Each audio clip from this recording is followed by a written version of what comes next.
జై శ్రీరామ్. అందరికీ నమస్కారం. వెల్కమ్ టు న్యూస్ అఖండ. నేను మీ కస్తూరి శ్రీధర్. నరేంద్ర మోడీ గారికి సంబంధించి ఒక ఇంపార్టెంట్ ఒక వాల్యుబుల్ న్యూస్ అయితే ఒకటి తీసుకువచ్చిన. మనకందరికి కూడా తెలుసు, నరేంద్ర మోడీ గారు 2014లో ఆయన ప్రధానమంత్రిగా ప్రమాణ స్వీకారం చేసిన దగ్గర నుంచి ఈ రోజు వరకు ఈ దేశాన్ని అభివృద్ధి చేయాలని చెప్పేసి ఆయన ఎంతగా శ్రమిస్తున్నాడో మనం అందరం కూడా కళ్ళారా చూస్తూ ఉన్నాం. ఈ క్రమంలోనే మీకు ఒక ఇంపార్టెంట్ అంటే చాలా ఇంపార్టెంట్ న్యూస్ అయితే ఒకటి తీసుకొచ్చిన. భారతదేశం అభివృద్ధి ఏదో అసాధారణంగా లేకపోతే అసహజంగా జరగడం లేదని చెప్పేసి దీని వెనక ఎంతో కృషి ఉందని చెప్పి ప్రధాని నరేంద్ర మోడీ గారి అధ్యక్షతన మేము ఎంత కృషి చేస్తున్నామో ఆ భగవంతునికే తెలియాలని చెప్పేసి కేంద్ర క్యాబినెట్ మినిస్టర్ అయిన హర్దీప్ సింగ్ పూరి గారు తెలియజేశారు. ఇంతకు ఈ హర్దీప్ సింగ్ పూరి అని చెప్తున్నావు, ఎవరైనా ఏంది నువ్వు చెప్పేది, ఏందిరా స్వామి అని చెప్పి మీరు అనుకోవచ్చు. మీకు అర్థమయ్యేట్టుగానే చెప్తాలే నేను.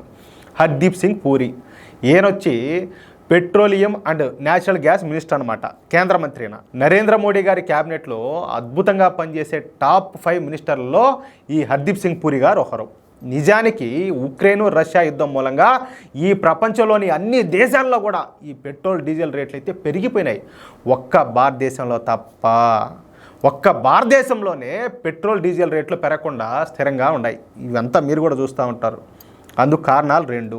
రష్యా వద్ద నుంచి కారు చౌకగా ఈ ముడి చమురు కొనుగోలు చేయడం ఒకటైతే, ఇంకా రెండోది పెట్రోల్లో ఈ ఇథనాల్ కలిపి విక్రయించడం అనేది రెండోది అనమాట. ఈ ఇథనాల్ అనేది ఇప్పుడు ఈ చెరుకు నుంచి అవి వస్తుందన్నమాట. ఈ 2 పనులను సమర్థవంతంగా నిర్వహిస్తున్నటువంటి వ్యక్తే మన petroleum and natural gas minister ఈ హర్దీప్ సింగ్ పూరి గారు.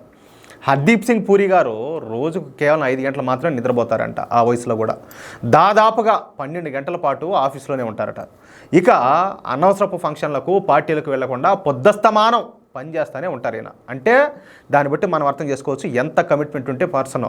కరెక్ట్గా చెప్పాలంటే దేశభక్తుడు, నిజాయితీపరుడు. నిజంగా ఇలాంటి వ్యక్తి మనకు కేంద్ర మంత్రి కావడం మనందరూ అదృష్టం అనమాట. అందుకే మోడీ గారు ఏరి కోరి ఈ హర్దీప్ సింగ్ పూరిను పెట్రోలియం అండ్ న్యాచురల్ గ్యాస్ మినిస్టర్గా సెలెక్ట్ చేసుకున్నారు. ఇది స్థూలంగా హర్దీప్ సింగ్ గారి చరిత్ర. అటువంటి గొప్ప చరిత్ర ఉన్నటువంటి కేంద్ర మంత్రి హర్దీప్ సింగ్ పూరి మాట్లాడుతూ ప్రస్తుతం భారత ఆర్థిక వ్యవస్థలో ఆసియాలో 3వ స్థానంలో ఉన్నది. ఆసియాలో చైనా, జపాన్ల తర్వాత స్థానం భారతదేశానిదే. ఇప్పుడు ఆసియాలో 3వ స్థానంలో ఉన్న భారత్ మరొక 4 సంవత్సరాల్లో ఈ ప్రపంచంలోనే 3వ స్థానానికి ఎదగనుండాది. అర్థమవుతుందయ్యా? ఈ క్రమంలో నేను ఇంకొక మాట చెప్పాలా.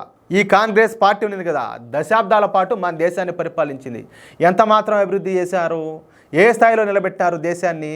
అదే మోడీ గారు వచ్చిన తర్వాత ఈ 10 సంవత్సరాల కాలంలో అభివృద్ధి అంటే ఏంటో మనం కళ్ళారా చూస్తున్నాం. కొంతమంది కళ్ళుండి చూడలేని గుడ్డోళ్ళు, వాళ్ళని మనం ఏం చేయలేము అనుకో. మనం ఎన్ని చెప్పినా ఏం చేసినా కూడా వాళ్ళు ఏం చేశారని అంటూ ఉంటారు. ఎందుకంటే వాళ్ళ కళ్ళు కనపడం అనమాట. అదేంటన్నట్టు కళ్ళుండి కూడా చూడలేని వాళ్ళు అటోళ్ళు అనమాట. ఆ రకం జాతికి సంబంధించిన వాళ్ళంతా కూడా. మీకు దీంట్లో ఇంకొక కీలకమైన ఒక ఇంపార్టెంట్ ఒక మంచి పాయింట్ ఒకటి చెప్తా. అసలు విషయానికి వస్తే, ఇందుకోసం మేము పడుతున్న కష్టం ఆ దేవుడికే తెలియాలి. కొన్ని రాష్ట్ర ప్రభుత్వాలు పెద్దగా సహకరించకపోయినప్పటికీ కూడా మేము పట్టువదలని విక్రమార్కుల్లాగా వాళ్ళ వెంటబడి మరీ ఆయా రాష్ట్రాలకు వివిధ ప్రాజెక్టులను అయితే మంజూరు చేస్తూ ఉన్నాం. అంటే దేశంలోని అన్ని రాష్ట్రాలు అభివృద్ధి చెందాలనేదే మా ఆకాంక్ష. అందుకే దేశంలోని ప్రతి రాష్ట్రానికి పెద్ద పెద్ద ప్రాజెక్టులను అందిస్తూ ఉన్నామని చెప్పి ఆయన మాట్లాడినారు. అన్ని రాష్ట్రాలు అభివృద్ధి చెందితేనే భారతదేశం అభివృద్ధి చెందుతుంది అని చెప్పి ఆయన ఎంతో స్పష్టంగా తెలియజేశారు అనమాట. నేను ఇంకో మాట చెప్పాలి మీకు. అదే ఇందాక చెప్పాను కదా, మీకు తెలుసో తెలీదో 2013లో ఈ ప్రపంచంలో అత్యంత శక్తిహీనమైనటువంటి మొదటి 5 ఆర్థిక వ్యవస్థల్లో భారత ఆర్థిక వ్యవస్థ ఒకటిగా ఉన్నది. అర్థమవుతుందా? ఈ న్యూస్లో ఉన్న అసలు శిశులైన పాయింట్ ఇదే. 2013లో ఈ ప్రపంచంలో అత్యంత శక్తిహీనమైనటువంటి మొదటి 5 ఆర్థిక వ్యవస్థల్లో భారత ఆర్థిక వ్యవస్థ ఒకటనమాట. కానీ ఆ రోజుల్లో ఈ సోషల్ మీడియా లేకపోవడం, మీడియా మొత్తం కూడా ఈ కాంగ్రెస్ చెప్పుచోతల్లో ఉండడంతో ఈ విషయం దేశ ప్రజలకు ఎవరికి కూడా తెలియలా. వాళ్ళు ఏదో మేము చేస్తున్నాం, మేము ఓడబెక్కుతున్నాం, మేము పీకుతున్నాం, మేము కట్టలు కడుతున్నాము, మేము లోడ్లు వేస్తున్నాం అని చెప్పి చెప్తా ఉన్నారు. ఏంలే, వాళ్ళు చేసిందంతా ఏంటంటే వాళ్ళ ఈ దేశాన్ని కొల్లగొట్టి ఈ దేశాన్ని లూటీ చేసి రకరకాల స్కాముల పేరుతో ఈ దేశాన్ని దోచుకొని వాళ్ళ ఆస్తులు పెంచుకున్నారు. అంతకుమించి ఇంకేమిలే. ఇక్కడ నేను మీకు ఇంకొక విషయం చెప్పాలా. మనకంటే వెనక స్వాతంత్రం వచ్చినటువంటి చైనా దేశం ఇప్పుడు చైనా ఏ స్థాయిలో అభివృద్ధి చెందిందో మనకందరూ కూడా బాగా తెలుసు. అలాంటిది చైనా కంటే మన దేశానికి స్వాతంత్రం ముందుగానే వచ్చింది, అయినప్పటికీ మనం వెనకబడి ఉన్నాం. అంటే కారణం ఏంది? దశాబ్దాల పాటు మన దేశాన్ని దొబ్బుదిలినారియా. ఇంకా చెప్పేదే ఉండదు, మ్యాటర్ అదేను. దశాబ్దాల పాటు పరిపాలించినటువంటి ఈ కాంగ్రెస్ పార్టీ, కాంగ్రెస్ కుటుంబం, దాని తోక పార్టీలు, వీళ్ళందరూ కలిసి మన దేశాన్ని బాగా, అది మ్యాటర్. ఇంతకంటే ఇంకేం చెప్పాలా? ఆ మారి చేయబట్టి ఇప్పటికీ మారి ఉన్నాం. ఒకసారి చైనాను చూసి మన దేశాన్ని చూసే ఏంద్రా స్వామి ఇట్ట అనిపించింది. ఇప్పుడిప్పుడు అభివృద్ధి అనేది కనపడుతుంది. ఈ స్కూల్స్ డెవలప్మెంట్ చేయడం కావచ్చు, కాలేజీలు కావచ్చు, ఈ ఎయిమ్స్ కావచ్చు, రోడ్లు కావచ్చు, వీధి రేట్లు కావచ్చు, ఇది అదేం లేదులే.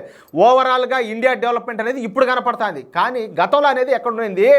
అభివృద్ధి అనేది ఆడనుంది. భూతద్దాలు పెట్టి ఎత్తికినా కూడా కనపడేది లేదు. స్వామి ఇప్పటికీ అభివృద్ధి కనపడుతుంది. ఈ బానిసముండా కొడకలకు కానీ ఇప్పటికి కూడా అది కనపడటంలే. ఎందుకంటే వాళ్ళు ఉండి వాళ్ళు ఇంకా దొబ్బి తింటామంటే, ఇంకా వాళ్ళు ఎగేసుకుంటామంటే వీళ్ళు బాగుండిండు సమ్మగా. కానీ అది లేకపోబట్టి ఇప్పుడేమనంటే గోడీ మీడియా, బత్తాయి బ్యాచ్, వీళ్ళు మీ సిగ్గులేని బతుకులు. ఎందుకురా మీది ఒక బతుకు? మీకంటే కుక్కలనయం కదరా స్వామి. కుక్కలనయమే. ఎవరు ఎట్ట దొంగ ఎవరు, మంచోడు ఎవరు అనేది కుక్కలు కూడా కనిపెడతాయి. మీరు కనిపెట్టలేకుండా ఎవరు ఎట్టేటోళ్ళు అనేది మీది ఒక బతికేనంటారా? అయితే విషయానికి వద్దాంలే, ఉండండి. అటువంటి శక్తిహీనంగా ఉన్న మన ఆర్థిక వ్యవస్థ 10 సంవత్సరాలు దాటేసరికి ఇప్పుడు బలమైన మొదటి 5 ఆర్థిక వ్యవస్థల్లో ఒకటిగా భారత్ మారిపోయింది. ఎలాగైనా సరే చైనా స్థాయికి భారతం తీసుకువెళ్ళాలనేది మోడీ గారి యొక్క లక్ష్యం. అందుకోసమే మేము రాత్రింబగళ్ళు కష్టపడి పనిచేస్తూ ఉన్నాం. సాధ్యమైనంత వరకు అవినీతి జరగకుండా చర్యలు తీసుకుంటా ఉన్నాం. ఎప్పటికైనా సరే చైనాను భారత్ ఓవర్టేక్ చేయాలని చెప్పేసి భారత్ మరింత బలమైన ఆర్థిక శక్తిగా, సైనిక శక్తిగా ఎదగాలన్నదే మోడీ గారి టార్గెట్టు. చూడండి, ప్రతి ఒక్కరు గమనించాలా, వినాలా. అంటే భారత్ను సాధ్యమైనంత త్వరగా సూపర్ పవర్ కంట్రీగా చేయాలన్న లక్ష్యంతో మోడీ గారు నిద్రాహారాలు అని పనిచేస్తూ ఉన్నారు. మోడీ గారు పడుతున్నటువంటి కష్టానికి ఖచ్చితంగా ప్రతిఫలం వస్తుంది. భారత ఆర్థిక వ్యవస్థ వేగంగా అభివృద్ధి చెందుతుంది. భవిష్యత్తులో మరింత అభివృద్ధి చెందాలంటూ కేంద్ర మంత్రి ఈ హర్దీప్ సింగ్ పూరి కీలకమైన వ్యాఖ్యలు చేయడం ఇక్కడ గమనార్హం అనమాట. నేను ఇక్కడ ఇంకో మాట చెప్తా. గతంలో ఉన్నాడు కదా ఈయన సుఖరోగ, ఆయన ఎవరు, ఆయన చీచి నెహ్రూ, మనకు వీటో పవర్ ఇస్తామంటే ఐక్యరాజ్య సమితిలో మనకు శాశ్వత సభ్యత్వం ఇస్తామంటే మా వదిలేని చెప్పేసి ఏవి కాదు, ఇలా రాచరిక పాలన ఇదే దెబ్బపోయి చైనాకి ఇచ్చినాడు. ఇప్పుడు మనకు అదే ఐక్యరాజ్య సమితిలో మనకు శాశ్వత సభ్యత్వం కావాలంటే మనోళ్ళు ఈరోజు ఎంత కష్టపడాల్సి వస్తుందో మనం అంతా కూడా చూస్తూ ఉన్నాం. ఆ విధంగా రకరకాలుగా ఈ దేశాన్ని బాగా అశాంతం మరగ వేసి చేశారు. ఇప్పుడు చూడండి ఎంత ఇబ్బంది పడతామో. అది కాంగ్రెస్ ప్రభుత్వానికి, ఇప్పుడు భారతీయ జనతా పార్టీ ప్రభుత్వానికి మధ్యలో ఉండే తేడా. అది మనము ఆలోచన చేస్తే నిజాలన్నీ కూడా కనపడతాయి. మనం అట్ట కాకుండా కళ్ళు తెరుచుకొని కూడా మనం మూసుకునేట్టు గుడ్డోళ్ళ మారా మనం ఇట్లా చేసామంటే ఇంక బతికినా ఒకటే, లేకపోతే అది నేనేం చెప్పేది. నేను ఎక్కువ మాట్లాడితేనేమో యూట్యూబ్లో ఇంతకుమించి ఎక్కువ మాట్లాడకూడదు, అది మ్యాటర్. ఈ వీడియోపై మీ యొక్క అమూల్యమైన అభిప్రాయాలను దయచేసి ప్రతి ఒక్కరు కూడా ఖచ్చితంగా కామెంట్ రూపంలో తెలియాలని చెప్పి కోరుకుంటూ, అలాగే ఈ వీడియో నచ్చితే దయచేసి ప్రతి ఒక్కరు కూడా లైక్ చేయండి. తప్పనిసరిగా మీకు ఎంతమందికి వీలైతే కనీసం మీరు ఒకరికి చేస్తారా, ఒక గ్రూప్లో చేస్తారా, మీరు ఎంతమందికి చేస్తారో తెలియదు. ఈ వీడియో చూసేటువంటి వాళ్ళు ప్రతి ఒక్కరు ఒక్కరికైనా కూడా షేర్ చేయండి. మీరు ఎంతమందికి షేర్ చేస్తే ఈ న్యూస్ అంతమందికి చేరుతాయి, అంతమందిలో మార్పు వచ్చే అవకాశం ఉంటుంది. లేదు మార్పు రాలేదో కొంతమంది అంటే వాళ్ళ బతుకులు అంతే అనుకుందాం. అవి హీనమైన బతుకులు, చెప్పినా కదా, ఆ హీనమైన బతుకులు, వాళ్ళ పుట్టుకలు కూడా అర్థాలు ఉండవు. అట్లా వదిలేద్దాం. ఎవరైతే మారుతారో, ఎవరైతే మారి వాళ్ళు స్వతహాగా ఆలోచన చేసి నిజంగా ఈ దేశ అభివృద్ధిని కాంక్షిస్తారో, ధర్మం బాగుండాలని కోరుకుంటారో అలాంటి వాళ్ళలో మార్పు తీసుకొచ్చేదానికి ప్రయత్నం చేద్దాం ప్రతి ఒక్కరిలో కూడా. జై శ్రీరామ్.